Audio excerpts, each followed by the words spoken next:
अस्सलाम वालेकुम। ईद के ड्रेस पर आप सिंपल नेक डिज़ाइन नहीं बनाना चाहते तो उसको थोड़ा स्टाइलिश लुक देने के लिए डबल नेक का ये डिज़ाइन बड़ा ही खूबसूरत और आसान तरीके से मैं आपको आज बनाना सिखाऊंगी। तो कटिंग को आपने थोड़ा गौर से देख लेना है और अच्छी तरह से समझ लेना है। बाकी इसकी सिलाई तो बहुत ही ज़्यादा आसान है। वैसे भी नए और आसान तरीके आपको इसी चैनल पर बनाने के मिलते हैं। तो बिना टाइम वेस्ट किए हम वीडियो को शुरू करते हैं। इस नेक डिज़ाइन को बनाने के लिए हमने बुकरम का एक पीस ले लिया, इसको डबल फोल्ड में कर लिया। इसकी चौड़ाई 6.5 इंच है और इसकी लंबाई 8 इंच पर रखी है। ठीक है, मीडियम साइज पर हम ये नेक डिजाइन बना रहे हैं। 3.25 इंच की चौड़ाई पर हमने निशान लगा लिया है और 3.5 इंच की लंबाई पे हमने निशान लगा लिया। ठीक है, अभी ये जो दोनों डॉट हमने लगाए हैं लंबाई और चौड़ाई में, इनको लाइन अप कर लेंगे और एक बॉक्स रेडी कर लेंगे।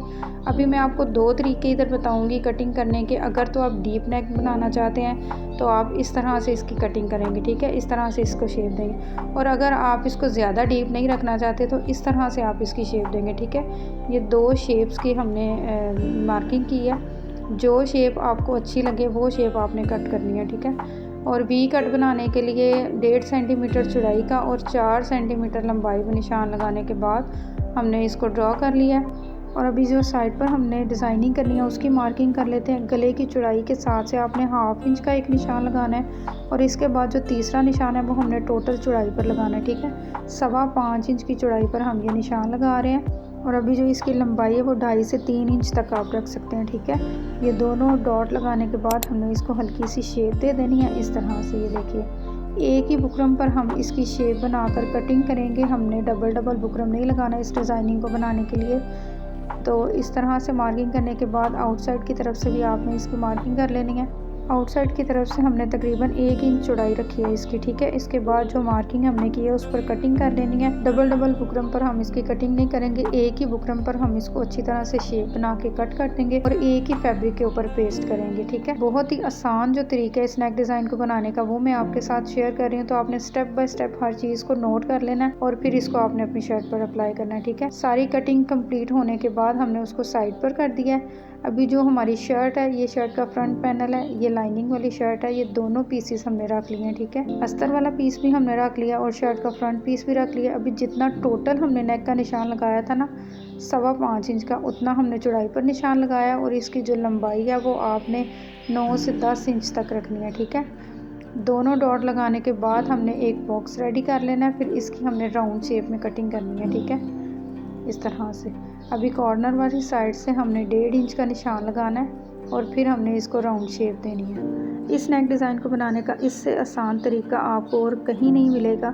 सिर्फ आपको इसी चैनल पर सबसे आसान कटिंग और स्टिचिंग के जो तरीके हैं ना वो बताए जाते हैं और सिखाए जाते हैं। तो जल्दी से चैनल को सब्सक्राइब करें और बेल नोटिफिकेशन को ऑन कर दें ताकि मेरी आने वाली हर वीडियो का नोटिफिकेशन आप तक पहुँचे और आप अपनी स्टिचिंग स्किल को मज़ीद इम्प्रूव कर सकें। ठीक है, अभी जो हमने राउंड शेप ड्रॉ की थी वो कटिंग कर लिया है और जो कटिंग पीस हमने निकाले हैं उसको भी आपने वेस्ट नहीं करना। ठीक है, अभी ये शर्ट के दोनों पीसेस को इस तरह से रखने के बाद हमने किनारे पर सिलाई लगा लेनी है। ये सिलाई आपको 1/2 सेंटीमीटर के फासले पर लगानी है। ठीक है, अच्छी तरह से पहले आपने फैब्रिक को सेट कर लेना है। जो इसकी शेप है वो ख़राब नहीं होनी चाहिए। अगर आप फर्स्ट टाइम इस तरह का फैब्रिक स्टिच कर रहे हो तो आप इसको पिन अप कर लें। ठीक है, इसके बाद आप सिलाई करें। अभी इस राउंड शेप वाली सिलाई को कंप्लीट करने के बाद हमने इसके सेंटर में छोटे छोटे कट्स लगा लेने हैं ताकि जब हम इसको पलट कर सीधा करें तो इसमें कोई चुनट भी बाकी ना रहे। और पलट कर सीधा करने के बाद आपने इसको आयरन से सेट करके साइड पे कर देना है। ठीक है, अभी जो सेंटर में हमने नेक की डिज़ाइनिंग करनी है उसको थोड़ा सा सीख लेते हैं। ये जो फ्रंट साइड की कटिंग से हमने पीसेस निकाले हैं ना, इनको हमने अपने पास रख लिया। इसके बाद हमने डबल फोल्ड में ये फैब्रिक ले लिया। अब हम इसकी मदद से इसकी कटिंग करेंगे। ठीक है, ये जो हमने पीसेस निकाले हैं इनको इस तरह से सेट करके रखेंगे और 1.5 इंच के फासले पर हम मार्किंग करेंगे। ठीक है, 1.5 इंच के फासले पर अच्छी तरह से मार्किंग करने के बाद आपने इसकी कटिंग कर लेनी है। ये कटिंग करने के बाद जो बुकरम पर हमने नेक की कटिंग की हुई थी ना उसको हमने इसके एक पीस पर अटैच करना है। ठीक है, ये देखिए, ये एक पीस है, इस पर हमने इस तरह से बुकरम को अटैच करना है। अच्छी तरह से आयरन करके हमने इसको सेट कर लिया। अभी जो दूसरा फैब्रिक का पीस है इसको हम इस तरह से रखने के बाद इसको स्टिच करेंगे। बुकरम के फर्स्ट वाले किनारे पर आपने इसकी सिलाई लगानी शुरू करनी है। एक ही किनारे पर आपने इसको सिलाई लगानी है, दूसरे किनारे पर इसकी कोई सिलाई नहीं आएगी। ठीक है, अगर आप इसी नेक डिज़ाइन को लार्ज साइज़ की शर्ट पर बनाना चाहते हैं तो आप इसकी चौड़ाई और लंबाई में मार्किंग को 1-1 इंच तक बढ़ा लें। अभी ये जो नेक डिज़ाइन हम बना रहे हैं ये एक मीडियम साइज़ की शर्ट का है और स्मॉल और मीडियम साइज़ का सेम मेजरमेंट रहेगी, ठीक है। अगर आप मीडियम साइज़ की शर्ट बना रहे हैं तभी आप यही मार्किंग रखेंगे, अगर आप स्मॉल साइज़ में शर्ट बना रहे हैं तब भी आप यही मार्किंग रखेंगे, ठीक है। लेकिन अगर आपने इसी नेक डिज़ाइन को लार्ज साइज़ की शर्ट पर बनाना है तब मैं आपको जैसे कि पहले बता चुकी हूँ कि इसकी लंबाई और चौड़ाई दोनों साइडों से आपने 1-1 इंच तक मार्किंग को बढ़ा लेना है और बिल्कुल सेम मेथड से पहले आपने इसको ड्रा कर लेना है, फिर कटिंग कर लेना है और फिर स्टिच कर लेना है, ठीक है। इसके अलावा अगर आपको कोई हेल्प चाहिए कटिंग में या स्टिचिंग में तो आप मुझे कमेंट कर सकते हैं, मैं इंशाल्लाह ताला आपको उसका आंसर करूँगी। जो भी प्रॉब्लम होगी वो आपकी सॉल्व हो जाएगी, ठीक है। अभी हमने इस नेक डिज़ाइन की सिलाई को कंप्लीट कर लिया। अब इसके सेंटर में जो एक्स्ट्रा फैब्रिक है उसको हम कटिंग करेंगे।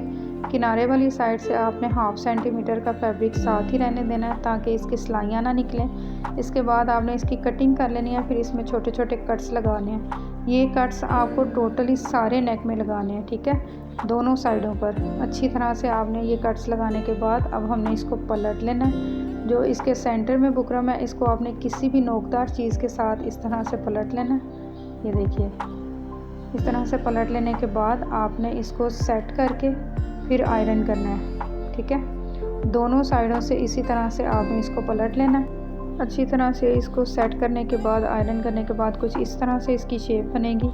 अभी हम इसके सेंटर को थोड़ा सा हाईलाइट करेंगे ताकि इसको शर्ट पर अटैच करते हुए हमें कोई प्रॉब्लम ना हो, इजीली हम इसको अच्छी शेप में परफेक्ट तरीके से अटैच कर पाएँ, ठीक है। शर्ट के सेंटर में भी एक निशान हमने लगा लिया।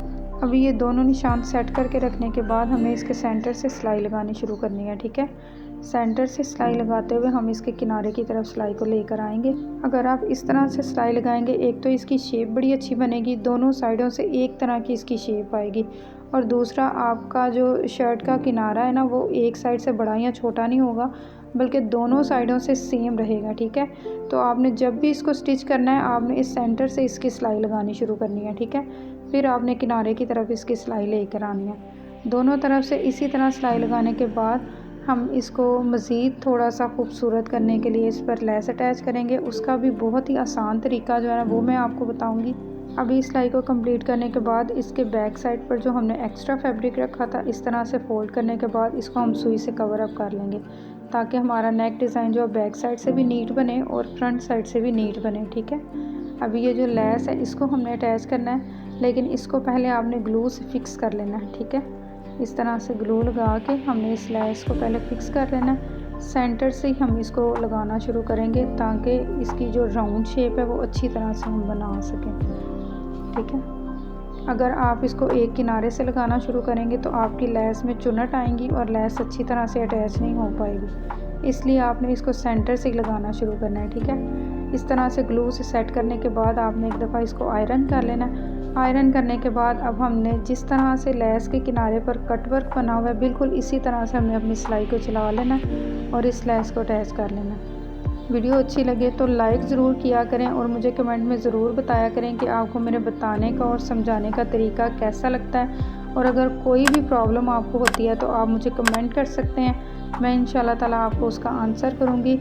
इसके बाद हमने ये सिलाई कंप्लीट करने के बाद हमने इसके सेंटर में बटन अटैच करने हैं और बटन अटैच करने के बाद आपने इसके शोल्डर वाली जो सिलाई है ना वो लगा लेनी है, ठीक है। शोल्डर वाली सिलाई आपने इस तरह से लगानी है कि ये जो दोनों किनारे हैं ना नेक के ये कवर हो जाए उसी सिलाई में। अभी मैं शर्ट की बैक साइड के साथ अटैच करके आपको इसकी फ़ाइनल लुक दिखाती हूँ। ये देखिए, इस तरह से हमने इसको अटैच किया है कि इसके जो दोनों किनारे हैं ना वो इसी सिलाई में कवर हो गए हैं। जो बैक साइड पर आपने बुकरम लगाना है वो आपने ज़रा चौड़ाई में लगाना है ताकि ये दोनों किनारे कवर हो जाएं और आपका जो नेक डिज़ाइन है वो बहुत ही ज़्यादा नीट बने बैक साइड से भी और फ्रंट साइड से भी।